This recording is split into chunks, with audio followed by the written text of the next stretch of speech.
तर मंडळींनो, आज माझ्या घोळक होती सुट्टी, मग त्यांच्या आवडीचं काहीतरी स्पेशल मेनू बनवूक होया असा विचार केलो आणि बनवली चिकन पुरी.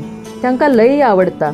मग काय, 1 वाटी गव्हाचं पीठ घेतलो, त्यात पाव वाटी रवो घातलो, थोडीशी हळद, अर्धा चमचा मीठ आणि 2 चमचे गूळ पावडर घालून मस्त घोळून घेऊचा आणि पिठाक 10 मिनिटे रेस्ट देऊन पुऱ्या लाटूच्या. मस्त टम्म फुगता ह्या पुऱ्या.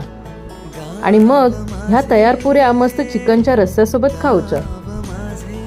चेडूक वेगळा आकार आवडता म्हणून त्याच्यासाठी ह्या स्टार पुऱ्या केल्या.